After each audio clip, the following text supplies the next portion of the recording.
Buonasera e ben ritrovati a Friulandia, lo sport tra gli amatori. Questa sera abbiamo ospiti il Milan Club di San Vito al Tagliamento e nella seconda parte parleremo di autodifesa personale. Innanzitutto partiamo dagli ospiti in studio, naturalmente incominciamo dalla Martina, salutiamo. Abbiamo dalla mia sinistra Roberto Valerio, che è un dirigente del Milan Club di San Vito al Tagliamento, poi abbiamo Pierluigi Cimarosti, che ne è il presidente, e Piero Cernigoi, che è un ex giocatore, dirigente, storico diciamo della squadra. Perfetto, partiamo proprio da te Piero. Voi siete partiti da molto lontano a livello temporale. Siete passati per i campionati FIGC per poi arrivare ai campionati della Lega Calcio Friuli Collinari. Qual è il motivo che vi ha spinto a passare di qua e soprattutto quali differenze avete trovato, insomma, da questo punto di vista? Beh, noi siamo partiti nel 92, eravamo tutti baldi, giovani e pieni di sana esuberanza. Siamo riusciti a vincere subito un campionato in FIGC, siamo rimasti per un certo periodo con loro, a un certo punto avremmo dovuto spostarci verso Udine e abbiamo deciso di cambiare campionato anche per trovare nuovi stimoli e siamo andati in Lega Collinare Friuli Calcio. Abbiamo trovato un'organizzazione notevole, un settore arbitrale positivo e ci siamo trovati immediatamente bene, senza assolutamente alcun impasse. E anche lì siamo riusciti fortunatamente, un po' per merito nostro, un po' per fortuna, a vincere qualcosina e a ringalluzzirci un attimo, diciamo. Siete dal 92, dicevi, no? C'è ancora qualche giocatore che da allora vi ha seguito fino ad oggi o la squadra nell'arco di questo tempo si è modificata? No. Sostanzialmente? Ci sono parecchi giocatori che continuano dal 92, me compreso che diciamo, superando legamenti vari ed eventuali sono riuscito comunque a calcare ancora i campi. E avete una classifica un po' particolare, siete terzultimi, però siete una delle squadre che ha segnato più gol, ben 27. Qualcosa da registrare in difesa perché ne avete presi 29 e forse questo, diciamo, la pecca vostra più grande di quest'anno? Quest'anno per l'ennesimo anno abbiamo dei grossi problemi a livello di portiere. A volte c'è, a volte non c'è. Abbiamo fatto 4 partite utilizzando un giocatore che si è prestato, grazie a Dio. Però era camuffato benissimo, non se ne sono mai accorti. Non se ne sono mai accorti, comunque sì. Gli avversari ringraziano forse. Come sempre. E niente, poi come diceva Piero, abbiamo un'età anagrafica abbastanza alta, per cui le squadre sono molto attrezzate, sono piene di giovani, corrono, e noi riusciamo a tenere per 3/4 di partita, ma poi alla fine cediamo e questo ci penalizza abbastanza. Martina, hai qualche curiosità da chiedere al Presidente? Presidente, in campo amatoriale, qual è il compito principale di un Presidente? Ma credo che non sia tanto diverso da un Presidente di una società a livello giovanile. Diciamo che la parte burocratica a livello di domande, iscrizioni e quant'altro sia parecchio importante. Io fortunatamente ho l'appoggio anche di parecchi collaboratori e giocatori che aiutano il mio lavoro. Diciamo che io nella mia situazione mi trovo ad avere la parte più importante nel tenere un po' le fila del discorso a livello di spogliatoio, dal momento che noi abbiamo anche una situazione un po' particolare a livello di mister, che abbiamo una persona che ci aiuta nel limite del suo possibile perché ha delle altre attività. Quindi fai da presidente ed aiuto mister o da mister stesso? Sì, diciamo che a livello di coordinamento di spogliatoio più che di mister, insomma. Vediamo un attimo invece nel campionato over 40 com'è finita la partita tra Dalodia e la Rosa Cervignano. Era una gara valida per il campionato Giancarlo Geretti over 40, era una sfida di vertice. Vediamo i protagonisti della partita cosa hanno detto prima dell'inizio del match che poi si è concluso sul 5-0 per i ragazzi di Cervignano. Mauro Florit, vicepresidente della Rosa, che tra pochi istanti affronterà la trattoria Dalodia per uno scontro al vertice, possiamo dirlo, vicepresidente? Beh, sicuramente è una partita importante che darà poi vita a un proseguo del girone in maniera importante sia per noi o per loro, per i nostri avversari. Sì, vi incontrate come terzo turno, siete appaiati a quota 4 e innanzitutto siete al completo come organico, vi manca qualcuno? Assolutamente al completo, anzi abbiamo per scelta tecnica scelta tecnica e numerica alcune persone che hanno dovuto rimanere fuori per problemi di organico, di abbondanza di organico. Questa è la situazione che succede qui da noi agli amatori calcio della Rosa di Cervignano.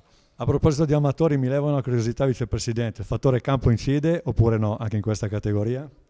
Beh, incide perché la trasferta comunque di lunedì sera è importante, è anche abbastanza stancante e stressante se vogliamo. Poi noi siamo abituati a giocare in un campo spettacolare, bellissimo, tenuto in maniera più che decorosa, mentre non sappiamo, magari io non conosco questo campo, non sappiamo, quindi noi siamo abituati a giocare palla a terra, l'erba è sempre ben curata, quindi facilita il nostro gioco. Ecco. Facendo i debiti scongiuri, un risultato secco me lo vuole dare?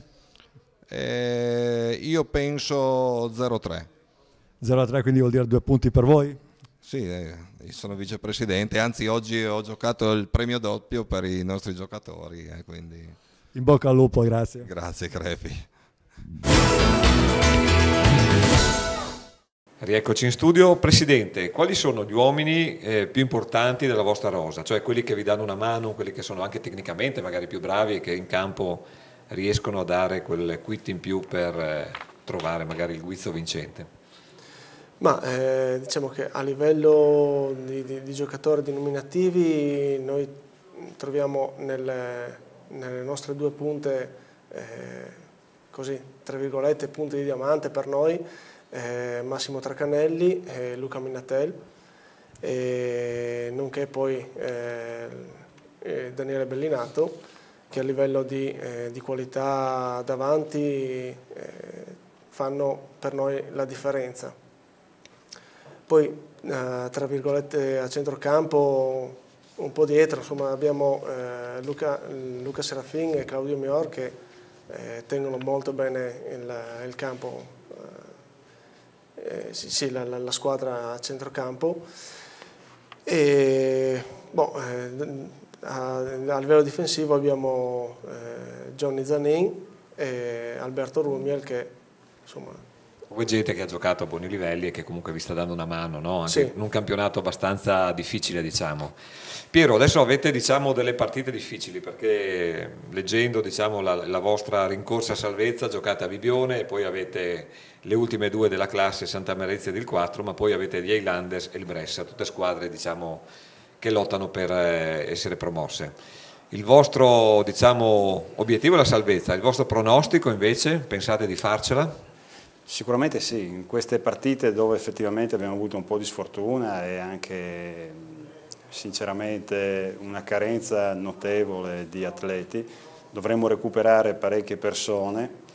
Siamo comunque un gruppo compatto e coeso, abbiamo affrontato un sacco di situazioni sfavorevoli, ne sempre siamo usciti bene e anche in questo caso ne usciremo comunque. Sicuramente sarebbe stato meglio aver raggiunto questo punto del campionato con qualche punto in più. Presidente, cosa vi è mancato per fare un campionato diverso?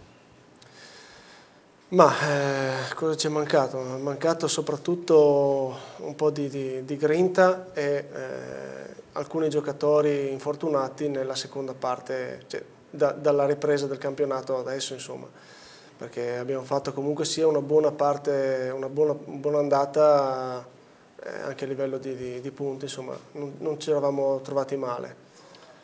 Bene, erano gli amici di San Vito al Tagliamento, il Milan Club, probabilmente tifosi milanisti, no? visto la denominazione sociale della squadra. Potremmo discuterne su questo. Potremmo discuterne, qualcuno sì. dice, per cui lì lasciamo un punto interrogativo aperto.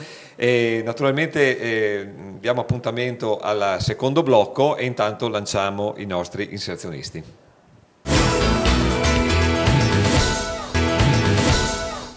Buonasera, rieccoci in studio. Abbiamo cambiato decisamente argomento, dal calcio passiamo a un'altra disciplina, parliamo con un'associazione che si occupa di sicurezza e autodifesa. Ospite il presidente di questa associazione, che si chiama CISA, Centro Italiano Sicurezza e Autodifesa, Andrea Cainero. Buonasera Andrea. Buonasera a lei. Presidente, innanzitutto come nasce questa associazione sportiva e qual è effettivamente il ruolo che lei occupa in seno alla stessa?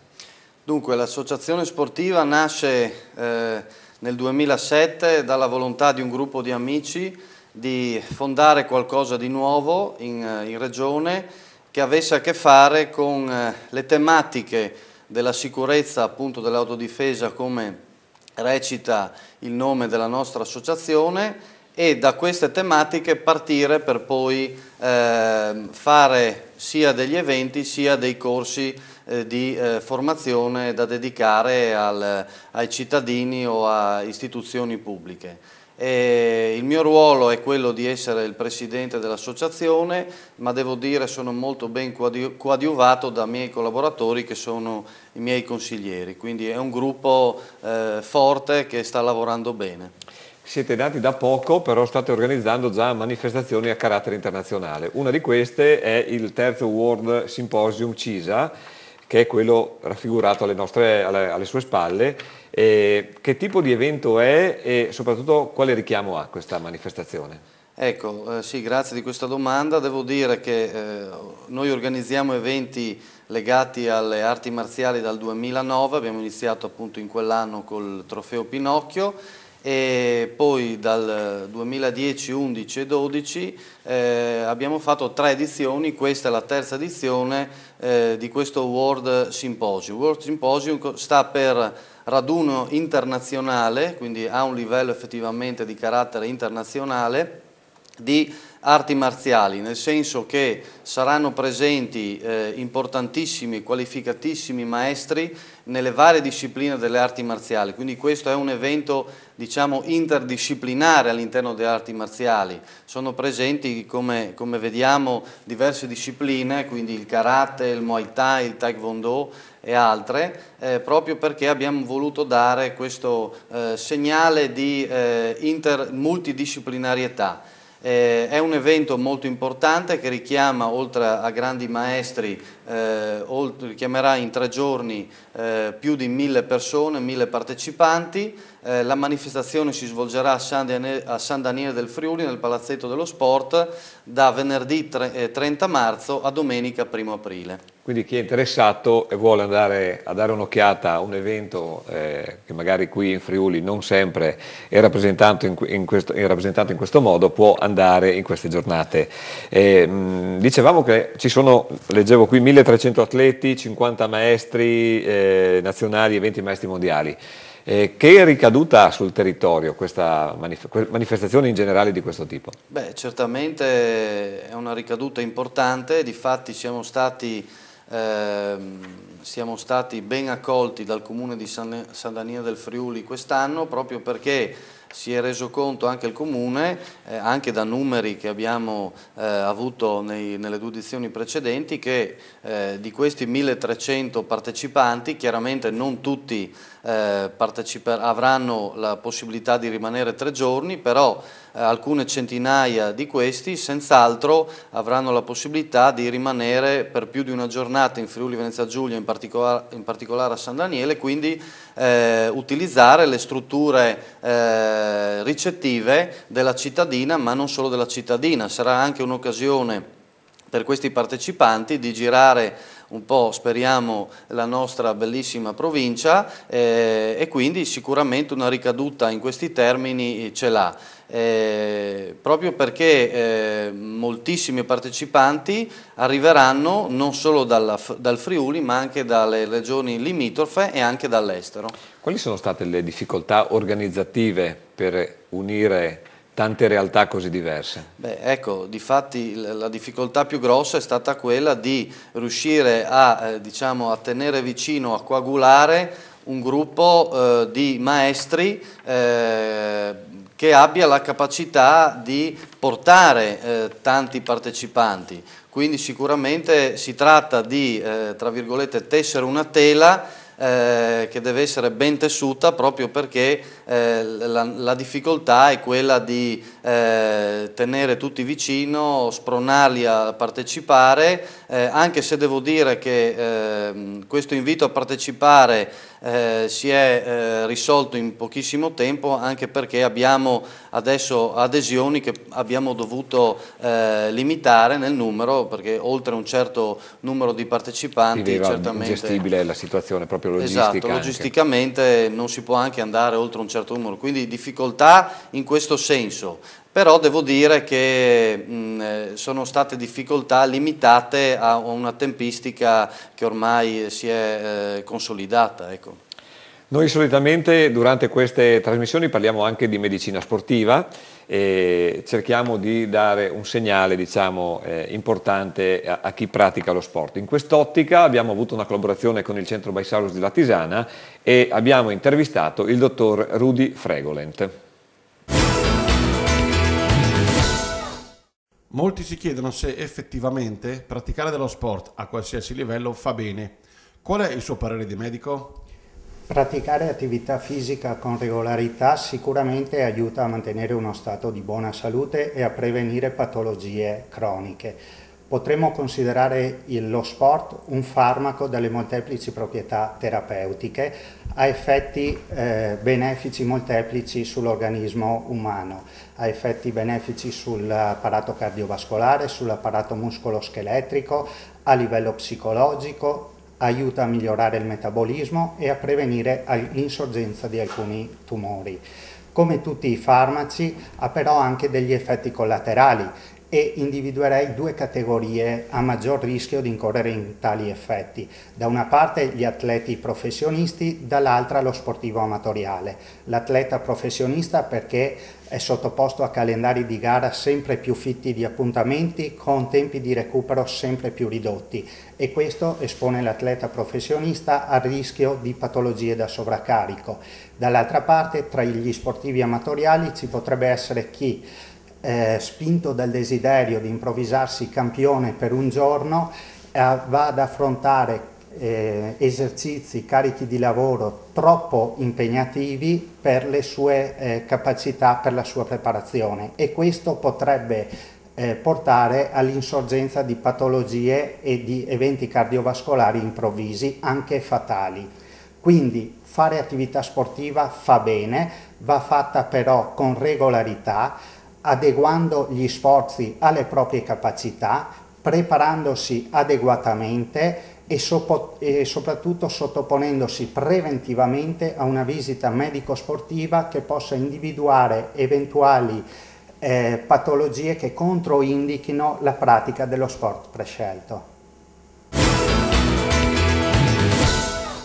Rieccoci in studio, siamo sempre con il signor Andrea Cainero. Martina, hai qualche curiosità, qualche domanda da porre al nostro ospite? Parliamo di stampa e media in generale. Trovate difficoltà a far conoscere le vostre iniziative, ovvero faticate a dare risalto a queste kermesse attraverso gli organi di comunicazione?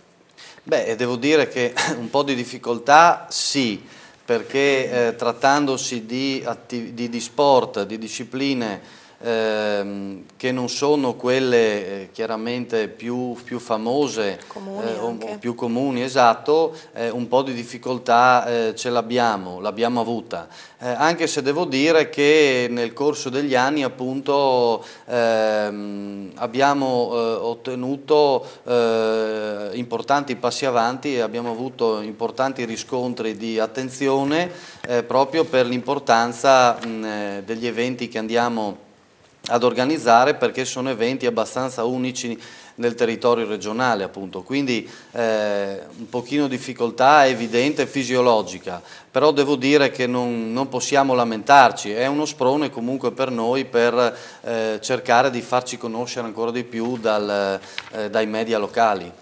La vostra associazione si occupa anche di autodifesa, no? Dicevamo all'inizio. Sì. Proponete dei corsi. Questi corsi hanno delle materie specifiche, cioè si insegnate solo il corpo a corpo o lavorate anche sugli aspetti emozionali o psicologici?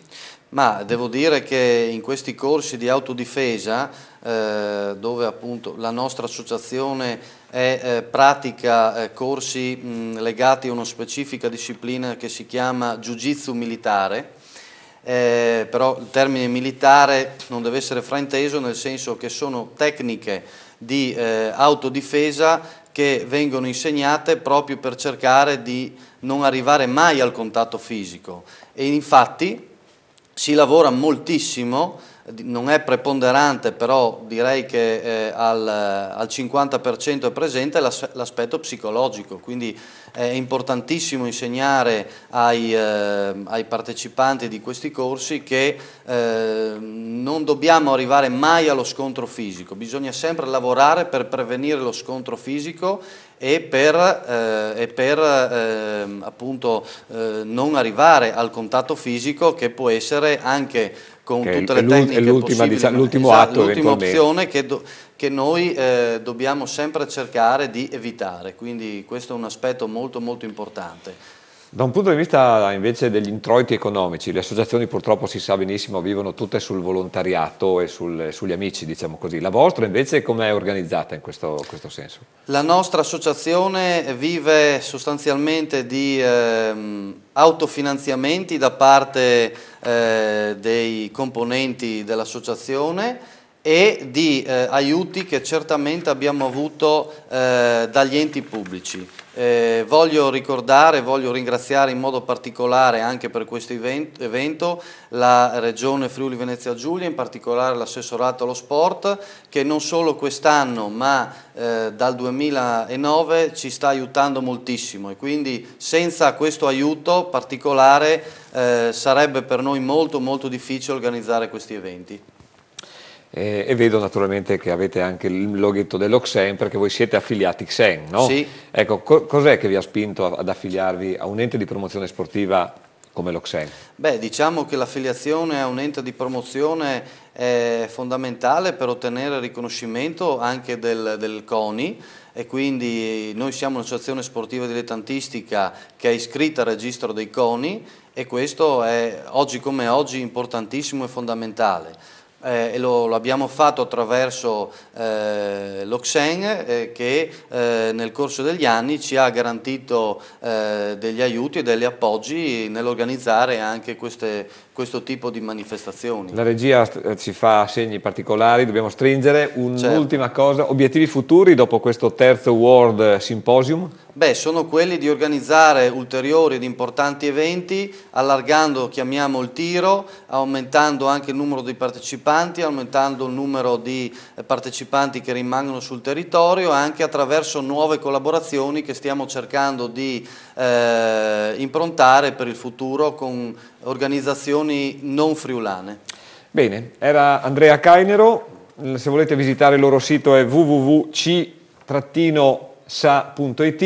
tutte le informazioni che vi possono interessare. Ringraziamo la Martina per la sua collaborazione, ringraziamo l'ospite e ci sentiamo la prossima settimana.